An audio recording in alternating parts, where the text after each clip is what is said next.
Bonjour à tous et bienvenue dans cette nouvelle édition du Grand JT des Territoires sur TV5 Monde et sur vos chaînes locales et régionales de la TNT. Tout de suite, voici les titres de l'actualité. Avec pour débuter le service national universel, 18 000 jeunes ont participé à la première session du service pendant 12 jours. Reportage de Vosges Télévisions à suivre dans ce journal. Et si vous répariez votre moto vous-même, c'est l'idée originale que propose un atelier en Ile-de-France, grâce notamment à des conseils d'experts. La rédaction de Via 95 a mis les mains dans le cambouis pour vous, vous verrez. Et puis l'Afrique depuis Limoges en fin d'édition.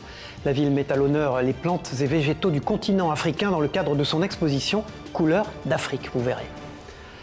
C'était une promesse du candidat Emmanuel Macron. Le service national universel se développe un peu partout en France. Réservé aux jeunes âgés entre 15 et 18 ans, il a pour but de renforcer la cohésion sociale en facilitant la mixité. Est-ce vraiment efficace ? Expérience dans les Vosges à Bussang, où 87 jeunes ont effectué leur SNU. Hélène Leplat pour Vosges Télévisions. Ils pourront en témoigner plus tard. J'ai fait mon service, pas un service militaire, mais un service national universel. À Bussang, 87 jeunes, garçons et filles de 15 à 17 ans ont intégré ce dispositif. C'est en uniforme que durant 12 jours, ils multiplient les ateliers civiques, culturels, sportifs, comme ici l'escalade sur les pistes du Larsenaire. Le premier objectif, c'est d'améliorer et d'augmenter la cohésion nationale. La deuxième, c'est le mixage social, les inciter à s'engager dans des missions d'intérêt général. Les stagiaires sont issus du Grand Est. La répartition a été faite pour garantir un brassage social et dans le but de leur permettre de découvrir d'autres territoires. La participation au SNU est basée sur le volontariat. C'est la première année qu'une session est organisée dans les Vosges. Le début de nouvelles expériences.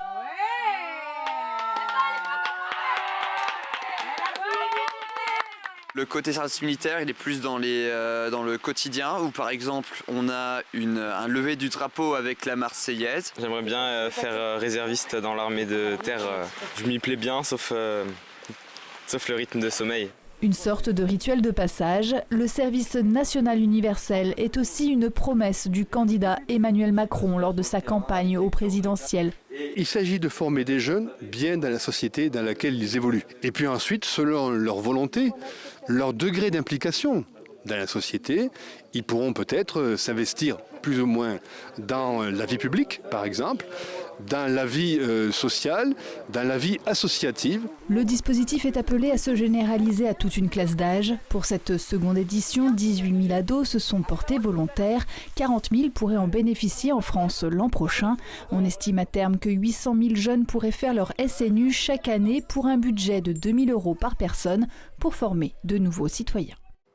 Et vous l'avez entendu dans ce reportage, le service national universel peut déboucher éventuellement sur une carrière militaire. Intéressons-nous à présent à ceux que l'on appelle les réservistes. Ils sont des milliers d'hommes et de femmes à être volontaires pour soutenir l'armée en cas de besoin. Quel est leur rôle précisément ?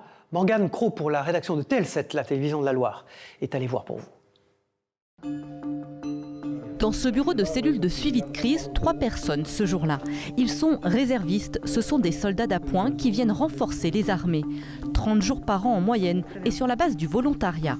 Il faut que vous me la traitiez pour ce soir, impérativement avant 17h. Ok ? En cas de catastrophe naturelle ou de tout autre événement particulier dans notre département de la Loire, les réservistes sont activés. Le reste du temps, ils se forment. Notre présence est effectivement, dans 90% des cas, dédiée à notre auto-entraînement. Nous sommes comme une assurance dans le milieu civil, à savoir qu'on est là si jamais ça va mal. Pleinement intégrés, formés et entraînés pour assurer les mêmes missions que leurs camarades d'active, ces 3 réservistes volontaires sont tous issus du monde civil. Je suis responsable technique dans un lycée stéphanois. Ancien militaire d'active et maintenant chef d'entreprise dans le civil. L'adjudant-chef Philippe est parti plusieurs fois en opération extérieure. C'est un ancien militaire d'active, alors l'engagement est ancré en lui. Ayant servi l'institution déjà pendant 32 ans, pour moi il me semblait logique de pouvoir mettre à profit du monde civil et puis de la défense mes connaissances déjà acquises. Chacun a son histoire, chacun a son domaine, des spécialités. Après, c'est justement ce qui fait aussi la richesse des réservistes, c'est qu'on arrive de mondes totalement différents. La place du réserviste est importante. Il y a une complémentarité de compétences et une connaissance du département. Le commandant Frédéric partage ainsi son savoir-faire tout en l'adaptant aux attentes spécifiques de l'armée de terre. Il y a un certain nombre de choses que je maîtrise, notamment la logistique ou les travaux. Et ça serait tout à fait adapté à une situation ici dans le département où ce n'est pas les chars russes que l'on craint, mais c'est tout un tas de problèmes logistiques. Mais c'est surtout aussi un rôle de commandement et de coordination entre toutes les forces de sécurité civile. Le lieutenant Bernard endosse quant à lui l'uniforme de marin. Depuis qu'il a mis le pied dans l'institution militaire, c'était il y a 30 ans, il ne l'a jamais plus quitté. À l'issue du service national, donc je suis revenu dans le monde civil et puis quelque part je me suis rendu compte qu'il me manquait quelque chose, cet esprit de corps, cet esprit de camaraderie. 17 réservistes servent les unités militaires de la Loire. Un réserviste signe un contrat d'engagement pour une durée de 1 à 5 ans. Le portrait à présent d'un papa et d'une maman. Aurélie et Gaël Perrouot sont les heureux parents de 3 enfants, 2 garçons, Mathis et Nathan, et d'une petite fille, Léana.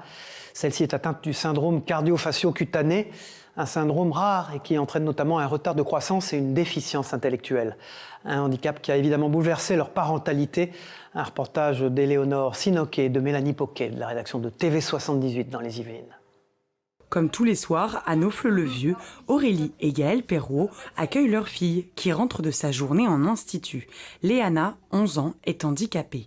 Elle est atteinte du syndrome cardio-fascio-cutané. C'est un syndrome très rare en fait et qui impacte à la fois donc, sa peau, son cœur et heureusement pour nous, Léana, que ce soit au niveau cardiaque ou au niveau cutané, n'a pas de problème particulier. Par contre au niveau de la nourriture, de l'oralité, c'est très compliqué puisqu'elle est nourrie par une sonde. Déjà parents de Mathis, 15 ans, Aurélie et Gaël accueillent des jumeaux en 2009, Nathan et Léana. Cette deuxième grossesse change alors complètement la parentalité du couple. Disons qu'avec son grand frère, on avait entre guillemets nos habitudes. Donc nous, d'avoir des jumeaux, c'est pas quelque chose qui nous faisait forcément peur. Mais après, forcément, avec le handicap, ça remet tout en question et puis c'est des nouvelles habitudes. Je pense que la résilience est quelque chose d'important pour des parents d'enfants handicapés parce qu'il faut savoir avancer avec cette différence et construire la vie différemment de celle des autres. À la naissance des jumeaux, Aurélie cesse de travailler. Léana a besoin d'une surveillance constante. Hospitalisée pendant les premières années de sa vie, les médecins ne feront un diagnostic qu'au bout de 3 ans. Une longue période de doute, d'angoisse et même de culpabilité pour les parents. Ça a été 3 années très longues pour nous. On était un peu en errance de diagnostic et on essayait de comprendre la situation parce qu'on avait une petite fille qui ne s'alimentait pas. Savoir que c'était un syndrome non héréditaire, en fait, c'est la faute à pas de chance. Voilà, Léana, elle a eu ce gène qui a muté. Passé le choc et la culpabilité, la force prend le dessus. Après de longues recherches, Léana est admise à 6 ans dans un institut spécialisé. Prise en charge la journée, la petite rentre le soir à la maison. Un quotidien désormais bien rodé pour les parents.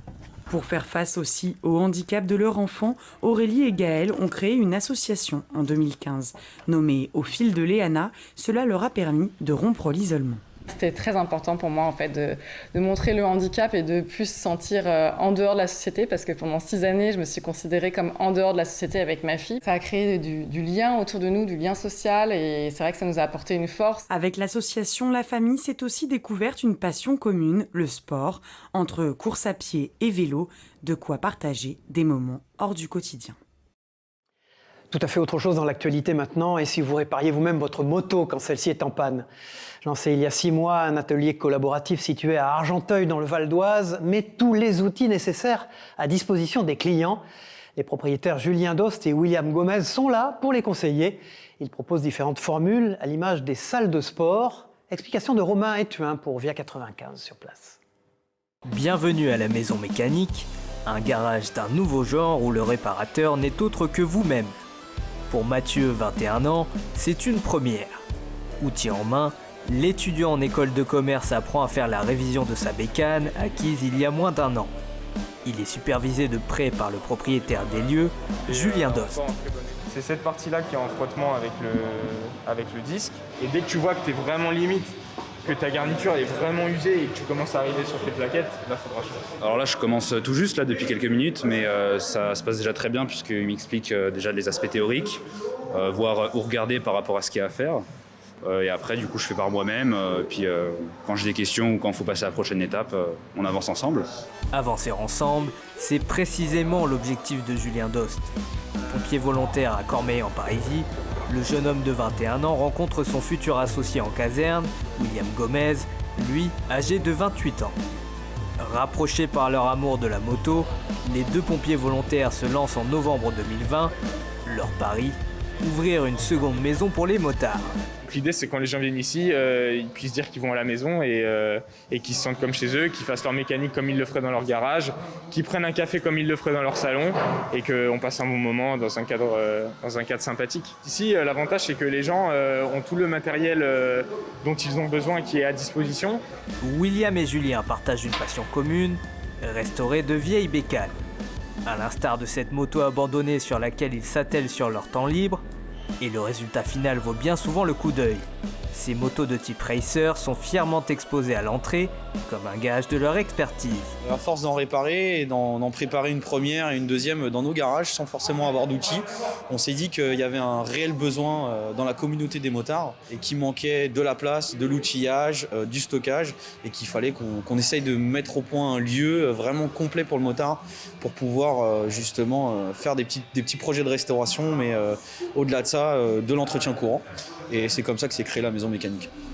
À l'instar des salles de sport, les clients ont le choix entre des formules allant de 17 € pour la location d'une heure à plus de 80 € par mois pour un forfait de 90 heures. Sur les 5 ponts occupés, certains sont plus à l'aise que d'autres. C'est notamment le cas de Matteo, 19 ans, qui vient régulièrement depuis un mois. Des efforts qui ont fini par payer, puisque l'étudiant tabernassien est désormais capable d'entretenir sa bécane comme un pro. C'est une économie déjà, et puis pour les connaissances personnelles, c'est toujours intéressant pour la culture générale de savoir ce qu'on fait. Je fais plus attention, puis au moins je comprends ce que je fais et je reprends plus soin qu'avant, quoi.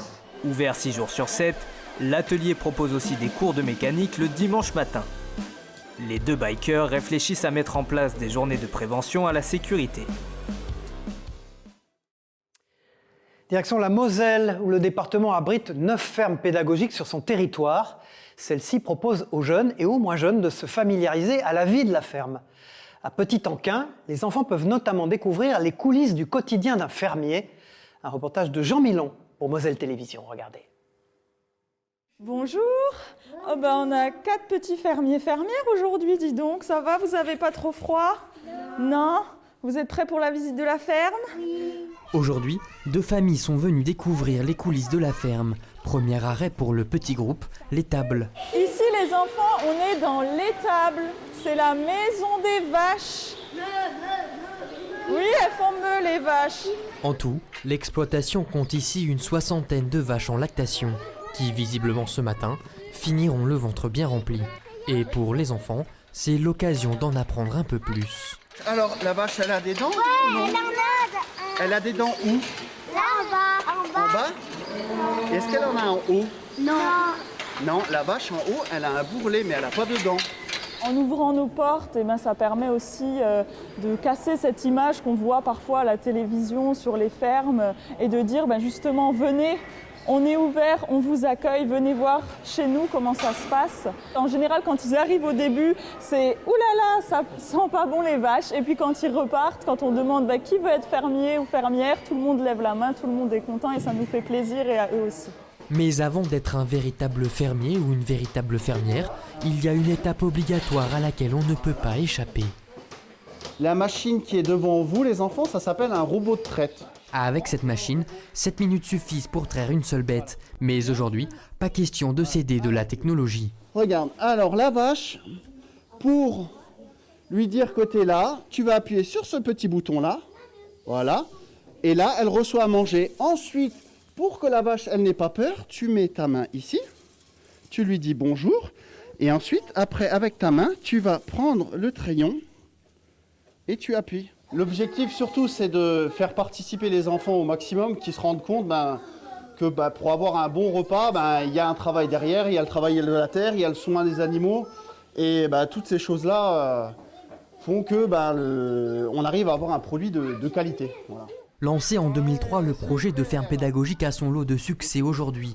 Le site accueille jusqu'à 2000 enfants et adultes chaque année. J'ai appris de traire les vaches, de donner à manger aux vaches. T'es une vraie fermière maintenant. J'ai traité des vaches et j'ai donné du bibi aux veaux. Pour terminer, les enfants partageront quelques moments d'intimité. Aussi comme ça, et tu la serres bien près de toi. Moi je lui arrive à caresser la noix. D'abord avec les poules, puis dans un deuxième temps avec les chèvres, toujours enclins à se faire dorloter. S'en suivront un goûter copieux et une photo souvenir, histoire d'immortaliser la journée. Des animaux encore dans ce grand JT des territoires, mais des animaux marins. Chaque été, le centre de soins de la faune sauvage de Calais prend en charge des bébés veaux marins. Et pour aider au financement des soins qui durent plusieurs semaines avant un retour en milieu naturel, la Ligue de protection des animaux vient de lancer une opération de parrainage. Caroline Fichten pour la rédaction de WEO TV, la chaîne de la Voix du Nord. Regardez. Elle, c'est Elka. C'est le premier bébé veau marin de cette saison à être en soins au centre de la faune sauvage de Calais. Arrivée à tout juste 10 kilos avec encore le cordon ombilical, elle va se faire chouchouter, le temps de savoir se nourrir seule et de prendre du poids. La séparation mère-petit est souvent due à un comportement inapproprié des humains, pas par méchanceté, mais par méconnaissance. Ce qu'il faut savoir, c'est que les phoques naissent sur le sable. Donc c'est pas étrange d'avoir un bébé phoque qui est seul sur le sable, puisque la maman, elle, va chasser pour se nourrir et revenir pour allaiter son petit. Ce qu'il faut, c'est respecter une distance de sécurité. Donc là, en l'occurrence, dans ces cas-là, il faut essayer de respecter au moins 2 à 300 mètres. S'il n'y a pas de dérangement, la nature est bien faite. La maman va finir d'allaiter son petit, va l'emmener quand il sera suffisamment grand pour lui apprendre les modalités de chasse. Chaque été, au moment des naissances, plusieurs veaux marins arrivent ici et y restent plusieurs semaines, le temps d'être soignés et suffisamment forts. La LPA, qui gère ce centre, cherche donc des parrains et des marraines pour aider au financement des soins. À partir de 50 €, vous pouvez donc parrainer un phoque. À la clé, vous assisterez à son relâché dans son milieu naturel, un beau cadeau. Un monsieur me disait au téléphone, moi, les nouvelles, voilà, vous me les donnez, c'est bien, mais je veux vraiment assister à son relâché, je veux vraiment la voir repartir en milieu naturel. C'est pour moi un moment magique et important, donc le plus important pour moi. Voilà, je pense qu'effectivement, se relâcher en milieu naturel est le plus important pour les parrains et les marraines. Elka peut être parrainée donc, mais d'autres veaux marins, comme chaque été, seront soignés ici. Toutes les infos sont sur la page Facebook du Centre de soins de la faune sauvage LPA de Calais. La rentrée maintenant, c'est connu, est une période particulière pour les parents comme pour les enfants. Elle peut engendrer du stress. Et pour vous détendre, pourquoi ne pas essayer le yoga ? En Corse, une professeure, Pauline Cacaldi, propose des séances d'hatha yoga au bord de la plage. Presque les pieds dans l'eau, vous allez le voir. Cette pratique traditionnelle de yoga, tout droit venue d'Inde, permet de calmer et de détendre. Une méthode de relaxation accessible aux sportifs et non sportifs, petits et grands. Propos recueillis par la rédaction de Via Télépaésé, Pauline Cacaldi. C'est un yoga où on prend le temps de rester dans les positions. En moyenne, je pratique entre 2 à 3 heures par jour l'été. Il y a plus de monde, donc plus de demandes. Et après, l'hiver, on pratique entre 4 et 5 heures par semaine. On commence par de la méditation, on prend le temps de se connecter à son corps. Ensuite, on commence avec des salutations au soleil. Donc, c'est un enchaînement de positions qui permet au corps de se réveiller, de diffuser les énergies dans le corps. Ensuite, on pratique, donc place à l'hatha yoga ou au vinyasa selon les séances. Et on finit toujours par une méditation et un scan de tout le corps qui permet vraiment de lâcher prise et de se détendre après avoir sollicité son corps. C'est un bateau historique amarré en Martinique après 45 années en mer. Le Toumelin, dessiné en 1971 par le capitaine Pierre Brenet, est en pleine rénovation. Le voilier s'est vu attribuer une dotation de 150 000 € de la part de la Fondation du patrimoine. Après la coque, les bénévoles s'attaquent à la restauration des gréements. Jean-Marc Quarteron et Marie Tricot pour Via ATV Martinique sur place. Toute l'équipe s'active pour redonner aux 3 mâts goélettes de 28,50 m son lustre des premiers jours. Pour Daniel, chaque étape de la rénovation est un hommage à son mari Pierre Brunet, à l'origine des plans du Tout-Melun. On a repris les idées de mon mari avec mon fils Johan et nous avons créé un atelier chantier d'insertion qui permet, si vous voulez, d'enseigner la polyvalence des métiers manuels du nautisme. L'apprentissage de ce savoir-faire est souvent exigeant. Parmi les techniques nécessaires à sa rénovation, certaines restent inchangées depuis 1971. Avant la mise en service du navire, il reste encore de nombreuses étapes. Les premières étapes, c'est la mise à l'eau. Une fois que cette mise à l'eau est faite, là, on va pouvoir engendrer d'autres chantiers qui sont dans le programme de l'atelier chantier d'insertion, c'est-à-dire tout ce qui est boiserie. Nous avons aussi un atelier, tout ce qui va concerner la mécanique, moteur principal ainsi que les moteurs auxiliaires. Et puis le chantier gréement, ce sont les grandes étapes pour les prochains mois. Une fois sa rénovation terminée, ce voilier de tradition qui sillonne les eaux caribéennes depuis 30 ans continuera d'accomplir son destin et ses nombreuses missions. Le navire naviguera avec des élèves de l'école maritime de Trinité, de façon à ce qu'ils obtiennent leur jour de validation de leur brevet. De sa construction sur le chantier naval de Marseillan à sa rénovation dans la marina du Marin, le Tout-Melun, premier navire dans la Caraïbe classé monument historique, fait la fierté de ceux qui contribuent à sa légende. Et traverser la Méditerranée et faire le tour de l'Afrique tout en restant à Limoges, c'est possible depuis quelques semaines. La capitale de la porcelaine par ses jardins des couleurs d'Afrique. Une exposition à découvrir dans les rues de la ville jusqu'au 3 octobre. Le tour de la flore africaine avec Benjamin Delmas de 7 à Limoges. Regardez. La mairie de Limoges met à l'honneur la biodiversité florale africaine, ses cultures, son patrimoine, au travers plusieurs expositions et manifestations organisées dans toute la ville. C'est dans ce cadre qu'un terrain vague de 2000 m² est transformé en paysage venu d'ailleurs, où les dunes de sable côtoient les plantes luxuriantes d'Afrique équatoriale. Un travail de fourmi conçu par les agents des espaces verts de la ville de Limoges pour reconstituer la biodiversité africaine. Ce jardin il a été créé et pensé par une équipe de jardiniers il y a 2 ans maintenant, parce qu'on devait le faire pour 2020. C'était dans le cadre de l'Africa 2020, qui était la thématique de la France. On a repris cette thématique, mais cause sanitaire, on a dû décaler et donc on se retrouve en 2021 pour faire Africa 2020. Une mise en scène paysagère retraçant le continent du nord au sud à travers 6 espaces distincts, l'Atlas, le Sahara, la steppe sahélienne, la savane, le désert du Kalahari et la zone du Cap. C'est 2 ans de travail au total, de recherche, d'acquisition de connaissances géographiques, sur le végétal, pour permettre de faire la représentation, la plus exacte du continent africain. Alors bien sûr, il n'y a pas tout le continent africain intégralement qui est représenté, mais les points importants du continent, ils sont la savane y est représentée, la steppe sahélienne, le Sahara, les plateaux de l'Atlas ou encore le Cap ou le désert du Kalahari. Et bien tous ces espaces qui sont mondialement connus, on essaie de les amener dans une plus petite dimension sur la ville de Limoges. Le tour de l'Afrique, donc là on était à hauteur du Cap. On va remonter en fait un petit peu parce que c'est de ce côté-là, c'est le Kalahari qu'on reconnaît justement par rapport aux terres rouges. Cette exposition estivale sera accompagnée d'animations et de concerts tout au long de l'été. Partons en Bretagne pour terminer ce grand JT des territoires dans les Côtes d'Armor. Une exposition rouvre la boîte à souvenirs et nous plonge dans la vie d'un ménage des années 50. À cette époque, l'électroménager faisait son entrée en force dans la vie des familles et notamment des ménagères. Retour dans le temps avec Mathilde Kemener, journaliste de la rédaction de TBO et de TB Sud, la chaîne du groupe Le Télégramme en Bretagne. Une aspirette qui a multifonction. Là, l'antimite, là c'est pour faire de la peinture éventuellement. Et le casque, donc là il y a l'air chaud qui arrive et puis qui sèche les cheveux en fait. Ce collectionneur a amené pas moins de 200 objets dans les anciens locaux du magazine Le Petit Écho de la mode à Châtellerault. Le grand public est invité à se plonger dans le quotidien de la ménagère des années 50. Cette exposition, elle est en lien avec les archives du Petit Écho de la mode. Alors parfois, des courriers du cœur dans lesquels on retrouvait par exemple des questions. Mon mari s'occupe plus de sa voiture que de moi, que dois-je faire? Je suis désespérée, voilà. Et la réponse du Petit Écho, c'était estimez-vous heureuse, madame, et s'il s'occupe de sa voiture, c'est peut-être parce que votre intérieur n'est pas assez bien entretenu. Et quand on fait lire ce genre de courrier aux collégiens, certains sont choqués des réponses qui étaient faites aux lectrices et d'autres un peu moins.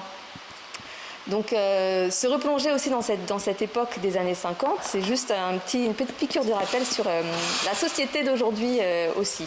Des pièces entières des maisons vont être reconstituées, ainsi que des moments comme le camping. Et parfois, les visiteurs pourront jouer à la ménagère. Marianne Lecomte, qui elle nous propose des installations dans lesquelles pour le coup on pourra rentrer, s'installer, se photographier et là pour le coup manipuler quelques objets. Le ménage en beauté, c'est du 10 juillet à fin octobre à Châtellerault. Retour dans les années 50 garanti. Voilà, c'est la fin de ce grand JT des territoires. Merci de nous avoir suivis sur vos chaînes locales et régionales de la TNT et sur TV5 Monde. On se retrouve très vite pour une prochaine édition. Au revoir à tous.